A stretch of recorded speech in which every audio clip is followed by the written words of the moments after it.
Jadi jangan terlalu ingin, pokoknya gue pengen kayak native, yang nggak usah kayak gitu. Karena yang paling penting itu adalah, terus kalau misalkan kita lagi pronunciation-nya lagi nggak bagus atau lagi salah, itu tuh kadang ada juga yang kayak ngetawain atau mungkin setengah mengejek gitu juga ada sih. Hai semuanya, selamat datang di channelku, di Raffles. Kalau biasanya saat Zoom aku ngundang tamu dan ngomongin tentang beasiswa, kali ini aku akan ngebahas sesuatu yang sedikit beda, yaitu tentang Journey to Fluency. Jadi ini intinya tuh ngebahas tentang gimana sih perjalanannya dari pertama nggak bisa bahasa Inggris, terus bisa bahasa Inggris, sampai bisa lancar banget, dan akhirnya bisa kuliah di luar negeri. Halo Mbak Trifty. Halo Dira, apa kabar? Baik, Alhamdulillah. Mbak gimana kabarnya? Alhamdulillah baik. Oh ya, Alhamdulillah. Nah, Mbak, ini kan di topik kali ini kita bakal ngomongin tentang bahasa Inggris. Lebih tepatnya tuh Journey to Fluency. Jadi mungkin nanti teman-teman banyak bisa ambil pelajaran dari perjalanan Mbak sampai bisa lancar banget bahasa Inggris, sampai bisa kuliah di luar negeri, seperti itu. Nanti kita juga mungkin sedikit bakal ngebahas gimana cara Mbak dulu belajar IELTS, seperti itu. Tapi ya fokusnya ke Journey to Fluency ini.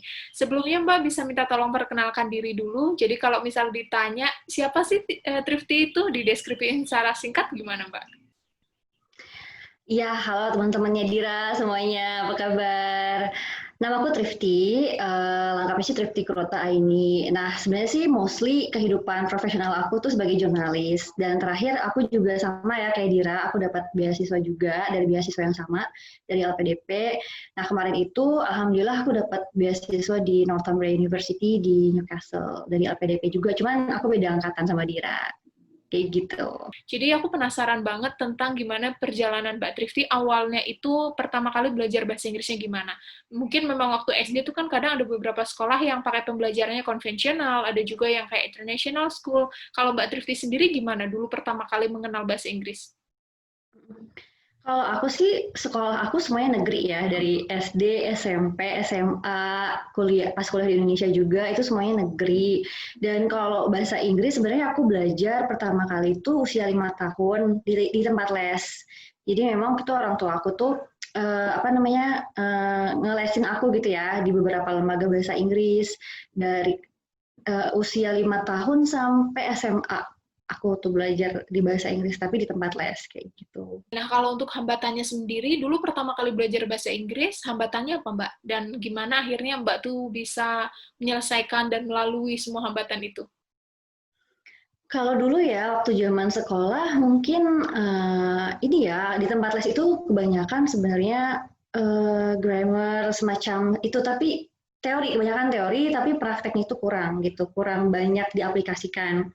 Nah, justru sebenarnya aku jadinya banyak practicing atau lebih ke apa namanya, belajar praktisnya itu ya pas di UK itu. Jadi kan mau nggak mau kita kuliah pakai bahasa Inggris, berteman dengan teman-teman juga native speaker kan, terus semuanya harus in English. Jadi ya mau nggak mau I need to speak English. Jadi ya udah, jadinya disitulah makin kepake gitu ilmu yang sebelumnya tempat les itu digunakan kayak gitu. Oke, kalau saat masa-masa kuliah sendiri itu gimana, Mbak? Apakah Mbak ikut klub bahasa Inggris atau gimana? Kalau di Indonesia sih pas kuliah aku nggak sama sekali menyentuh bahasa Inggris ya. Maksudnya ya aku ngejalanin kehidupan sebagai mahasiswa yang kalau himpunan mahasiswa itu kebanyakan di luar English sih. Kayak misalkan aku ikutan himpunan mahasiswa di jurusan aku. Terus aku juga pernah ikut himpunan mahasiswa kesenian. Jadi bahasa Inggris itu nggak terlalu digunakan gitu ya pada saat aku pas aku S1 kayak gitu. Oke, Mbak. Tadi kan waktu ikut les itu lumayan lama kan, dari SD sampai gede. Nah, itu menurut Bang efek banget nggak sih ke peningkatan kualitas bahasa Inggris, Mbak? Atau sebenarnya nggak beda jauh, karena yang dibahas itu materi di sekolah, mungkin kadang kan les bahasa Inggris yang dibahas kayak materi ujian nasional, LKS, gitu. Mbak sendiri gimana ngerasanya?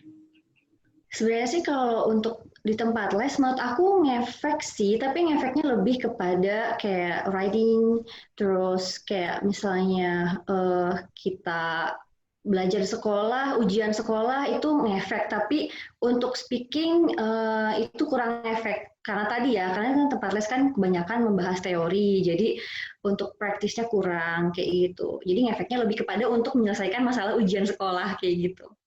Kan Mbak sendiri waktu masa-masa belajar bahasa Inggris nih ya, pernah ngerasain awkward gitu nggak, Mbak? Mungkin diketawain teman-teman karena salah, atau mungkin nggak pede, dan lain sebagainya, permasalahan-permasalahan lain. Iya pastinya pernah ya, apalagi pas zaman-zaman sekolah tuh mungkin ada beberapa teman yang ngerasa lebih jago. Terus kalau misalkan kita lagi pronunciation-nya lagi nggak bagus atau lagi salah, itu tuh kadang ada juga yang kayak ngetawain atau mungkin setengah mengejek gitu juga ada sih. Tapi ya dari situ aku jadi belajar kalau misalkan digituin tuh nggak enak gitu loh. Jadi sekarang kalau misalkan aku lihat ada orang yang berusaha untuk berbahasa Inggris meskipun ada kesalahan-kesalahan mayor atau minor, kesalahan besar atau kecil, it's okay. Kita jangan kayak apa ya, kayak ngetawain, underestimate, itu tuh harusnya kita lebih support gitu loh, karena orang tersebut sudah berusaha untuk berbicara dalam bahasa asing yang which is itu bukan first language kita kan gitu. Jadi ya dari pengalaman itu mungkin dulu pernah sih ya, ada zaman-zaman sekolah lah, mungkin kalau kita salah ada yang berusaha untuk ngetawain atau apa, tapi dari situ aku jadi lebih bijak aja sih, kayak nggak akan kayak gitu kalau sama orang lain gitu. Oke. Nah, waktu itu saat Mbak ngerasa diketawain karena ada yang salah, terus Mbak itu Hmm. recover-nya gimana? Apakah waktu itu sempat kayak kepikiran, terus jadi malas praktis, atau tetap kayak cuek aja nggak kayak gitu?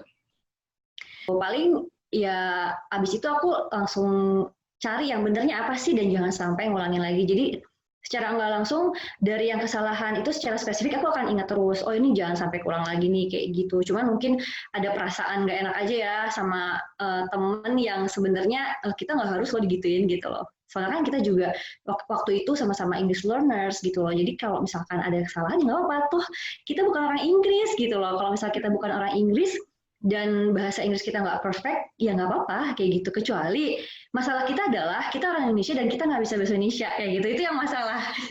Tapi kalau untuk bahasa Inggris, kalau kita nggak se-perfect native speaker sih nggak apa-apa. Menurut aku sih.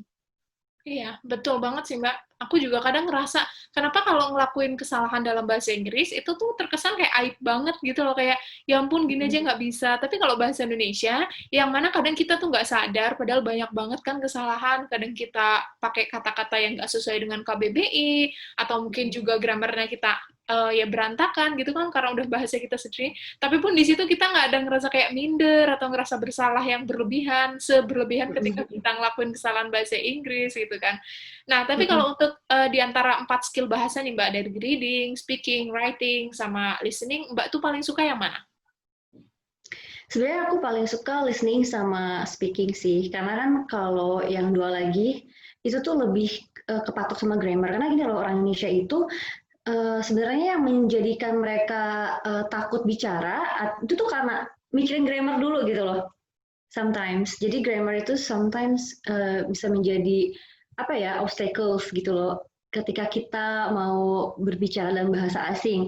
Nah, tapi sebenarnya sih dalam speaking tuh untuk daily conversation ya, gitu tuh sebenarnya kita nggak terlalu harus mikirin grammar banget sih. Kalau menurut teman-teman aku yang native speaker, harusnya kita nggak usah terlalu terbebani dengan grammar karena tapi masalahnya di Indonesia sometimes orang tuh sangat-sangat ingin seperfect mungkin gitu ya. Jadi itu justru sebenarnya nggak usah terlalu kayak gitu sih gitu loh.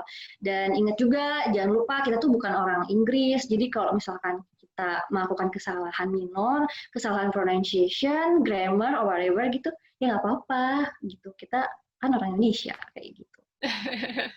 Ya betul, jadi jangan sampai malah kita jadi mundur atau jadi malas improve lagi gara-gara kita kayak ya itu tadi ngelakuin kesalahan atau mungkin diketawain teman-teman kayak gitu ya. Padahal kayak wajar banget sih kalaupun ngelakuin kesalahan itu. Kayak aku juga yang kuliahnya di bidang bahasa Inggris udah S2 pun ya sesekali ngelakuin kesalahan sih dan itu kayak wajar banget kan namanya juga bukan bahasa pertamanya gitu. Nah, kalau Mbak sendiri nih, jadi tadi waktu dari SD sih sebenarnya SD, SMP, SMA itu kan belajarnya lebih ke grammar kan. Jadi Mbak mulai ngelatih yang spoken sama yang listening itu kapan Mbak? Sebenarnya sih kalau listening awalnya karena IELTS ya. Jadi kan kita kalau mau dapat beasiswa kan kita harus dapat IELTS tuh. Dari IELTS itu kan kita harus improve listening skill kita kan.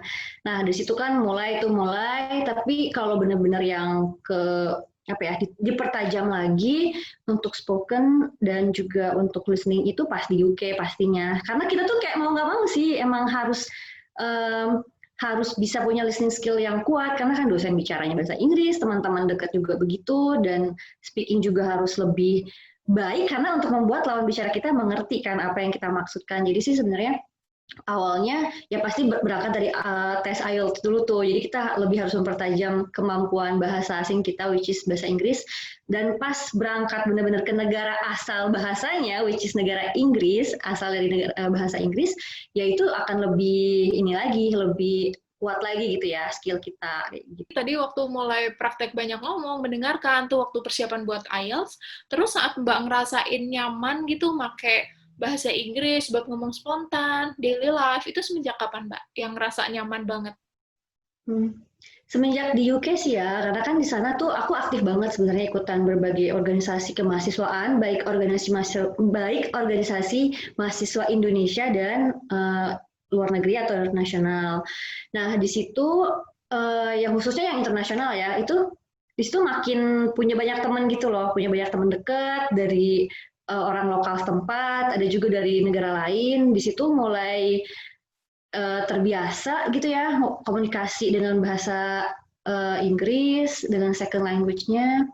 Di situ mulai nggak terlalu kagok lagi gitu. Memang udah sehari-harinya deket sama mereka, terus kita suka curhat-curhatan juga kan sama teman-teman baru kita, teman-teman dekat kita di sana, apalagi yang cewek tuh kan kita suka curhat-curhatan, dan mereka memang lahir di sana ya kan. Jadi ya mau nggak mau kita juga sebenarnya selama proses berteman dengan mereka kita juga belajar dari mereka gitu loh. Cuman memang aku kan di Northeast ya. Di Northeast itu tuh bahasa Inggrisnya agak sedikit beda sih sebenarnya. Pernah dengar Geordie English gak? Geordie English. Ya itu tuh kayak totally different gitu loh sama apa yang kita pelajari di Indonesia. Jadi harus bisa membedakan mana yang sebenarnya bisa kita serap atau diaplikasikan sama yang enggak, karena untuk Geordie English misalkan di Newcastle itu nggak bisa dipraktekin sih sebenarnya untuk international standardnya gitu. Betul, betul. Ya, jadi memang bahkan untuk native speakers-nya pun, mereka kadang nggak tahu aksen di daerah lain seperti itu. Karena ya ada kata yang beda, pengucapannya juga beda. Aku juga sempat tanya sih ke temenku yang memang dia tuh orang Winchester, jadi masih ikut England. Terus aku tanyain, kamu kalau dengar orang misalnya Scottish atau mana gitu pakai aksennya mereka yang kental, kamu paham nggak gitu? Terus dia bilang, ya kadang nggak paham sih, karena ya itu tadi, selain aksennya kental banget, kadang ada perubahan kata gitu loh. Bahkan kayak di Liverpool juga kan ada beberapa kata yang udah beda dengan bahasa Inggris yang standar, seperti itu. Jadi kalau teman-teman ngerasa misalnya masih harus belajar banyak, masih ada yang nggak tahu, itu wajar banget sih. Karena bahkan nanti ketika kita di Inggrisnya pun, pasti ada banyak hal, atau mungkin beberapa hal yang kita nggak tahu, kayak gitu. Nah, kalau untuk Mbak Trifty sendiri nih, saat di sana itu kan Mbak ngerasa mulai pede, mulai nyaman, kayak gitu. Berarti waktu belajar IELTS itu masih ada struggle dikit ya, Mbak? Karena kan di IELTS ada speaking-nya juga kan? Iya, pastinya masih ada. Soalnya gini, memang menurut aku sih ya, untuk belajar sebuah bahasa, kita harus datang ke sebuah lingkungan di mana kita itu mau nggak mau bicara itu 100% gitu, dan apalagi cara terbaik itu ketika kita datang ke lokasi asalnya gitu loh. Nah, saat Mbak belajar IELTS sendiri tuh menghabiskan waktu berapa lama, Mbak? Dan Mbak cara belajarnya gimana? Pakai independent learning ataukah Mbak ikut kursus juga? Sebenarnya sih aku belajar IELTS tuh sekitar setahun ya, setahun aku les waktu itu. Menurut aku les itu penting ya saat itu, karena kita tuh di tempat les itu dikasih trik. Jadi kan sebenarnya menurut aku sih IELTS tuh sebenarnya bukan tes bahasa Inggris, tapi dia itu brainstorming untuk menyelesaikan sebuah masalah but in English gitu. Kayak bagaimana membaca grafik, bagaimana untuk ya semacamnya but in English gitu kan ya. Nah, di tempat les itu kita akan dikasih trik gitu, maksudnya trik untuk ngerjainnya, kayak misalkan di readingnya, kita tuh jangan dibaca semua kan, kita harusnya skimming. Nah, hal-hal kayak gitu kan sebenarnya kan kalau misalkan kita bisa bertukar pikiran sama gurunya, tapi aku nggak full ngandelin les doang sih. Aku juga belajar sendiri di rumah, kayak ngerjain soal-soalnya kayak apa, kayak gitu sih. Nah, waktu itu Mbak kan setelah belajar 1 tahun, terus ngambil IELTS, itu langsung berhasil atau sempat harus ngambil 2 kali, Mbak? Aku nggak langsung achieve. Bahkan menurut guru IELTS aku, IELTS itu tuh memang katanya ya, kata guru les aku itu tuh nggak mungkin kita tuh achieve dalam satu kali. Maksudnya ada yang mungkin sih ada, tapi nggak banyak mungkin ya. Maksudnya mostly gitu, orang kebanyakan akan mencoba beberapa kali gitu. Jadi menurut aku kalau misalkan teman-teman di percobaan pertama itu gak berhasil achieve skor yang ditargetkan ya nggak apa-apa sebenarnya. Bahkan guru les aku tuh bilang ada loh orang yang udah lama di luar negeri yang English speaking country gitu, tetap aja pas di trial yang pertama tuh nggak achieve juga. Jadi kayak nggak apa-apa, itu tuh kayak wajar gitu sih. Kalau Dira gimana? Pasti achieve langsung pertama ya, langsung achieve gitu. Waktu itu ya memang langsung achieve sih, cuma kayak nilainya ya nggak bisa yang dibangga-banggain banget lah. Sesuai standar doang gitu. Iya, maksudnya ya mungkin ada yang kayak Dira yang langsung achieve, yang nggak achieve juga banyak sebenarnya. Tapi sebenarnya it's okay sih, yaitu part of learning aja, learning process gitu. Dan menurut guru les aku tuh itu kayak wajar banget. Kebanyakan justru yang achieve pertama kali tuh nggak banyak. Kata guru les aku sih kayak gitu ya waktu itu. Betul, betul. Aku juga punya temen kok Mbak yang sampai IELTS itu bahkan sampai 6 atau 7 kali kayak gitu. Dan aku termotivasi banget sama semangat mereka. Sampai kayak 6, 7 kali itu kan berarti 20 jutaan kan Mbak? Iya, temen aku juga banyak yang kayak gitu. Tapi itu artinya dia niat banget kan, dia niat banget buat kuliah kan, untuk kuliah ke luar negeri itu berarti kan dia niat banget. Tapi no pain no gain sih. Kalau misalkan kita emang udah belajar sungguh-sungguh, meskipun harus lebih dari satu kali, pasti insya Allah dapat sih ya itunya. Pernah ngerasa ini nggak sih Mbak kayak down atau mungkin pas lagi belajar IELTS tuh kayak aduh ini susah banget sih, kayak aku nggak bisa-bisa dapetin skor yang aku inginkan gitu. Ya pernah, tapi aku ingat perjuangan dari awal ya, kayak aku udah melakukan ini, melakukan itu. Jadi kalau aku sampai berhenti tengah jalan, itu semua yang udah dilakukan sebelumnya itu sia-sia kan. Jadi pada saat down itu tuh ingatlah sama apa yang sudah kita lakukan perjuangan-perjuangan sebelumnya. Jadi kayak nggak rela kalau sampai apa yang aku usahakan sebelumnya itu harus gugur karena perasaan down atau perasaan jenuh dalam belajar kayak gitu. Oke, ya jadi itu wajar banget kalau misal teman-teman nanti ngerasain down, ngerasain jenuh, ngerasain capek, ngerasain kayak nggak ada improve ya, itu wajar. Nanti tinggal flashback lagi kalau kata Mbak Trif itu, lihat ke belakang apa yang udah kita capai selama ini, perjuangannya biar jangan sampai sia-sia. Nah, terus Mbak aku pengen tanya kaitannya tentang aksen ya, kan kalau misal kita ke Inggris, kadang ke bawah aksennya sedikit, atau kalau misal ke Amerika, ke bawah aksennya dikit. Kalau Mbak sendiri ngelatih British accent tuh gimana? How to imitate British accent versinya Mbak? Sebenarnya sih hal pertama yang mau aku bicarakan soal aksen, aksen itu sebenarnya hal yang berbeda ya, karena sebenarnya di Inggris sendiri tuh ada ratusan aksen. Nah mungkin yang dimaksud di sini kan standar British English sama American English. Tapi kalau kita bicara aksen, sebenarnya tuh aksen tuh sangat banyak banget gitu loh. British English sendiri aksennya banyak, bahkan sebenarnya di North East sendiri aksennya tuh lebih kepada kayak gini deh, waktu pas aku ke Newcastle tuh mereka kadang bilang Sunday itu tuh Sundai. Jadi itu tuh aksen beberapa orang di Northeast kadang bilang kayak gitu. Kemudian kalau misalkan air di British yang standar itu kan water, ya kan water. Di American kan water. Tapi di Northeast banyak orang water kayak gitu loh. Jadi menurut aku aksen ini sebenarnya sesuatu yang berbeda dari pembahasan belajar bahasa gitu menurut aku. Tapi kalau soal bicara lebih ke British English, sebenarnya itu apa ya, pengaruh dari teman-teman deket aku di sana aja sih. Dan sebenarnya sih tuh honest, yang lucu tuh kan kadang kita sebenarnya di Indonesia kita belajar American English kan, ya nggak sih? Mostly di sekolah, di tempat les kita belajar American English gitu. Nah, kalau misalkan aku dan spelling British sama American kan beda ya. Kalau British kan pakai S, kalau kalau British pakai S, kalau American kan pakai Z. Kayak kemarin aku bikin status tentang hand sanitizer, aku pakai Z. Itu teman-teman aku yang di UK itu suka protes gitu, kayak mereka pengennya aku nulisnya in British spelling kayak gitu.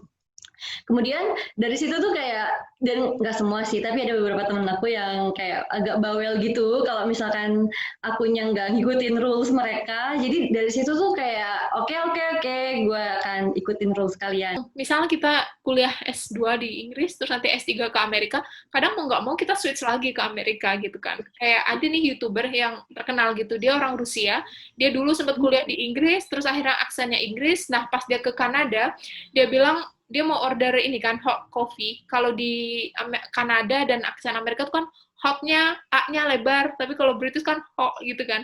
Jadi pas dia bilang hot coffee, iya, dia tuh dikasihnya malah cold gitu loh, karena kayak dengeran cold gitu pada hot coffee gitu.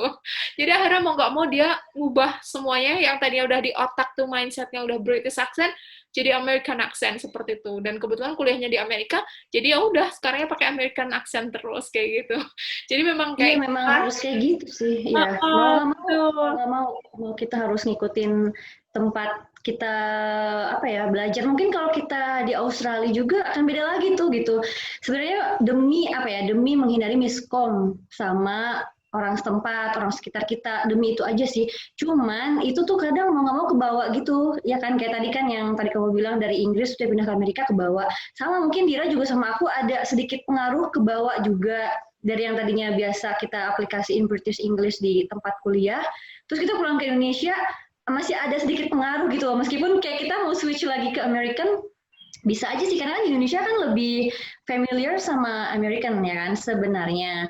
Tapi tetap pengaruh British itu akan masih sedikit menempel ke kita gitu loh sebenarnya. Kita akan agak bukan berjuang juga sih, ada usaha untuk switch lagi ke bahasa Inggris yang di Indonesia kayak gitu. betul betul. Dan itu memang kadang repot sih Mbak. Jadi kayak akhirnya kita pelin-pelan gitu loh. Kayak misal bilang class, ntar kadang class, bilang passion, kadang passion, ntar passion gitu. Ya tuh jadi kayak pelin-pelan dan kebetulan di Indonesia tuh kan kayak ya banyak orang yang mengagumi British accent kan. Sampai akhirnya kalau yang aku lihat tuh ya di Instagram, kadang mereka ada yang imitating British accent. Nanti meskipun saat di-review sama orang Britishnya bilangnya, itu tuh kayak terlalu posh gitu loh, kayak nobody speaks the accent, bahkan di Inggrisnya kayak gitu, nggak ada yang pakai aksen seperti itu.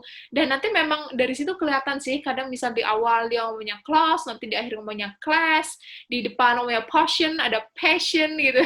Karena memang susah ya gitu, jadi kita pasti kecampur-campur sih kayak gitu. Sekarang aku mau tanya tentang pengalamannya Mbak sendiri buat mempertahankan fluency sampai sekarang. Karena nih Mbak, banyak ya orang-orang yang udah dari luar negeri, udah berapa tahun tinggal di sana, terus pas tinggal ke Indonesia, balik ke Indonesia, fluensinya tuh semakin berkurang karena jarang dipraktekin. Kalau Mbak sendiri gimana buat maintain fluency ini?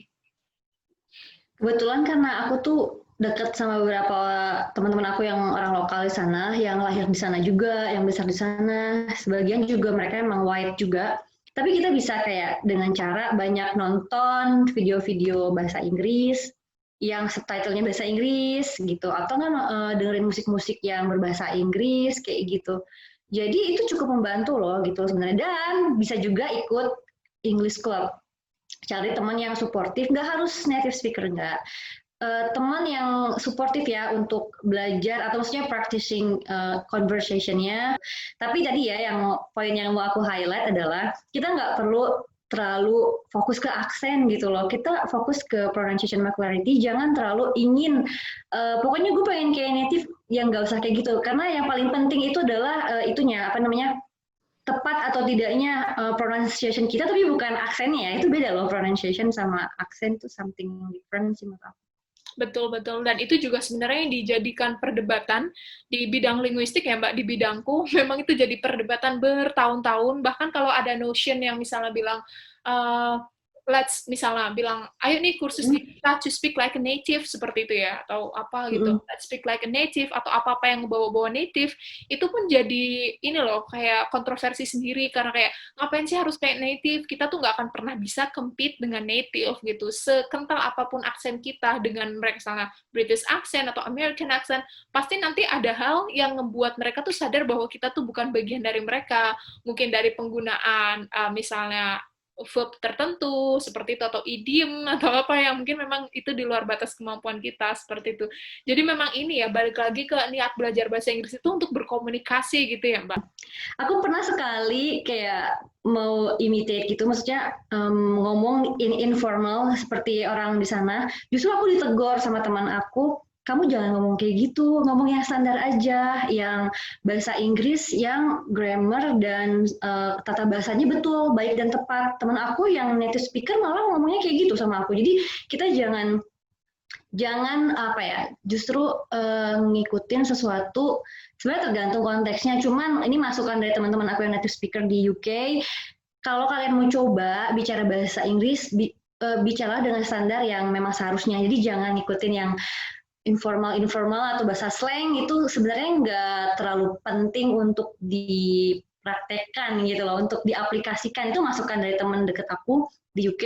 Nah, terakhir aku mau minta pesan-pesan dari Mbak buat teman-teman yang lagi belajar bahasa Inggris, biar mereka belajar semangat, biar mereka nggak salah arah, itu gimana Mbak? Berdasarkan pengalaman Mbak juga nih selama belajar bahasa Inggris. Teman-teman yang lagi belajar bahasa Inggris, pertama jangan malu untuk mencoba meskipun teman-teman merasa misalkan masih belum sempurna.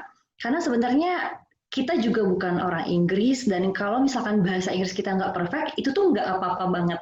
Sama halnya kalau misalkan ada bule yang lagi belajar bahasa Indonesia, mereka juga pasti banyak kekurangan, tapi kita juga appreciate mereka kan. Nah, sama halnya seperti itu. Jadi kalian harus mengapresiasi diri kalian sendiri yang sudah mau mencoba belajar bahasa asing meskipun kurang sempurna. Terus kedua, berdasarkan masukan dari teman-teman native speaker aku di UK, sebagai international folks, kita harus mencoba untuk berbahasa Inggris yang sesuai standar bahasa Inggris. Kalau ada namanya bahasa Inggris itu received pronunciation ya, mungkin Dira udah tahu ya, received pronunciation yang standarnya sih seperti apa, tanpa harus terlalu mikirin aksen gitu loh. Kalau misalkan kalian memilih, kan memang bahasa Inggris itu ada British English, ada American English, dua-duanya beda banget.